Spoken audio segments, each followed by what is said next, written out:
Jika dari reshuffle kabinet ini mempunyai implikasi secara politik, baik dari partai pendukung maupun juga dari partai oposisi. Iya, sebetulnya kan tidak ada perubahan yang besar ya dari partai pendukung. Kalau kita lihat kan kemungkinan kalau memang betul terjadi seperti apa yang diutarakan di sini kan PDIP bertambah 1, Nasdem berkurang 1. Tidak ada perubahan yang cukup signifikan. Kalau kita juga coba lihat proporsinya pun masih dalam logika yang bisa diterima bahwa PDIP sebagai partai pengusung tentu saja akan mendapatkan jatah terbanyak.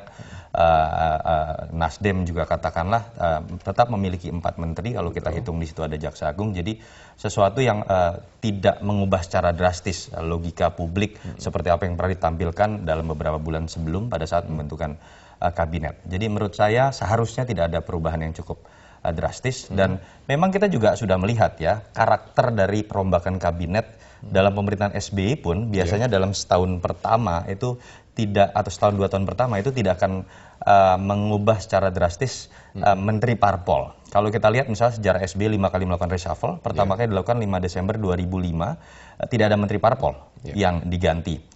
Dan sekarang juga kita tahu belum setahun pemerintahan Pak Jokowi, seperti ada sebuah kesadaran secara realistis, selain bekerja ada proses penciptaan iklim stabilitas politik yang belum tercapai. Sehingga kemudian ada hal-hal yang coba dibatasi juga. Dalam sistem kabinet kita yang belum sepenuhnya presidensial, menurut saya ini kondisi realistis yang harus kita terima dan ini sudah terjadi pada zaman Pak SBY, jilid 1, jilid 2 dan terjadi juga pada masa Pak Jokowi. Kalau kita lihat di sini posisi komposisi yang ada bahwa 3 Menko kemungkinan diganti. Dari total 4 Menko yang ada. Dan 1 Menko yang tidak diganti kemungkinan itu memang berasal dari partai. Berarti Anda melihat bahwa posisi menteri dari partai sekarang ini terlepas dari kinerjanya maupun juga tidak banyak yang disorot kinerja buruk menteri partai lebih kuat dibanding menteri-menteri dari kalangan profesional. Itu yang tadi saya katakan, ketika kita bicara ada keberanian untuk mengubah 3 Menko dan kebetulan ada rasionalitas yang berhasil dibangun sebagai argumentasi 3 Menko yang katakanlah sekarang menduduki yang cukup punya nama besar, Pak Luhut dalam konteks Polhukam, lalu kemudian Pak Riza Ramli dan juga Pak Darmin Nasution sesuai dengan bidangnya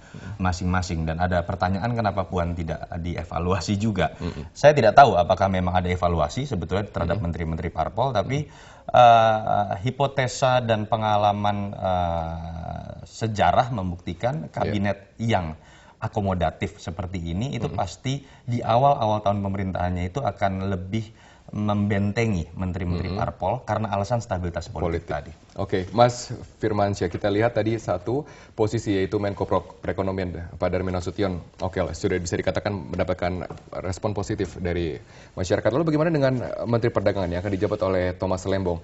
Di mana Thomas Lembong ini banyak sekali dikenal di pasar saham dan juga pasar keuangan. Iya, memang ini juga sempat memunculkan ini ya pertanyaan beberapa kalangan. Tadi saya sempat lihat di media sosial juga apakah memungkinkan dan bisa mereka yang pengalaman di pasar modal kemudian masuk ke kementerian yang benar-benar harus berhadapan dengan tata niaga. Betul. Dan ini kan mengurusi hajat hidup orang banyak. Jadi tentunya siapapun presiden akan pasti memiliki pertimbangan-pertimbangan ketika mengangkat seorang menteri. Tetapi memang bahwa selama ini publik masih menunggu bagaimana tata niaga terutama komoditas yang terkait dengan hajat hidup orang banyak ini bisa diperbaiki. Jadi tidak selamanya ketika ada bottleneck itu lantas berujung ke bahwa ini ada mafia begitu ya. Tapi kita harus lihat dulu, kita harus lebih mendalami bagaimana persoalan logistik, kemudian supply dan demand yang terjadi di pasar.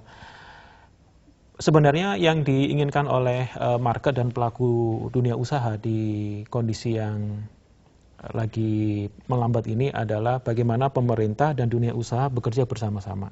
Jadi tentunya harapan besar dari pelaku usaha, menteri yang terpilih itu akan lebih friendly dengan dunia usaha. Oke, apakah Anda menilai bahwa Menteri Perdagangan sebelumnya tidak friendly dalam arti berbagai kebijakan, misalnya pembatasan minuman beralkohol? Yang kedua, menutup keran impor dan impor daging sapi tidak lagi diserahkan kepada importir, langsung diserahkan kepada perum bulog dan ini tentu mematikan dari jasa-jasa impor bahan baku.